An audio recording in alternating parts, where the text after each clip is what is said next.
ഞാൻ പറയാറുണ്ട്, നാഷണൽ അവാർഡിൽ ഇപ്പോൾ അടൂർ ഗോപാലകൃഷ്ണൻ സാറിന്റെ സിനിമ നാഷണൽ അവാർഡിൽ അല്ലെങ്കിൽ സംസ്ഥാന അവാർഡിൽ വരുവാണെങ്കിൽ ആ ജൂറിയിൽ അദ്ദേഹത്തെക്കാട്ടി മേളിൽ ചിന്തിക്കുന്ന അംഗങ്ങളുണ്ടായിരിക്കണം, അല്ലെങ്കിൽ ആ സിനിമ വിലയിരുത്തപ്പെടില്ല. ആട്ടം എന്നൊരു സിനിമ ഇപ്രാവശ്യം റെക്കമെൻഡ് ചെയ്തൊരു വ്യക്തിയായിരുന്നു ഞാൻ. പക്ഷേ നമ്മുടെ സൗത്തിൽ നിന്ന് കയറിപ്പോയ സിനിമയല്ല. ഞാൻ എന്റെ പ്രതിഷേധം രേഖപ്പെടുത്തിയിട്ടെന്നാണ് നാഷണൽ അവാർഡ് ജൂറി തിരിച്ചു വന്നത്. കാരണം എപ്പോഴും ഞാൻ പറയണ്ട, ഒരു ജൂറി ഒരു ഒരു ഒരു ഉദാത്തമായ ഒരു കലാകാരന്റെ സൃഷ്ടിയെ വിലയിരുത്തപ്പെടേണ്ടത് ഒരു രാഷ്ട്രീയമോ അല്ലെങ്കിൽ ഒരു സാധാരണ ചിന്തയോ അല്ല. സെൻസർ ബോർഡ് സിനിമാക്കാർ വേണമെന്ന് ഞാൻ പറയുന്നില്ല. സെൻസർ ബോർഡ് സിനിമാക്കാർ വേണ്ട ആവശ്യവുമില്ല. പക്ഷേ ചിന്തിക്കുന്ന ആൾക്കാരുണ്ടായിരിക്കണം. ഒരു സിനിമയെ വിലയിരുത്താൻ പറ്റിയ ഒരാളുണ്ടായിരിക്കണം. നമുക്കൊക്കെ അറിയാം, ഒരു ഡോക്ടർ ഒരു കത്തിയുടെ കാര്യം അന്ന് ഇവിടെ പറഞ്ഞ പോലെ, ഒരു കത്തി എന്ന് പറയുന്നത് അതൊന്നും ചെയ്യില്ല.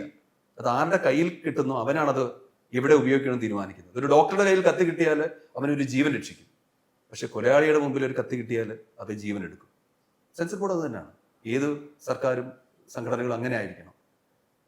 ഉപയോഗിക്കാൻ കരുത്തുള്ളവന്റെ കൈ മാത്രമേ കൊടുക്കാവൂ, അല്ലെങ്കിൽ അത് സമൂഹത്തിൽ വലിയ വിപത്തുണ്ടാവും.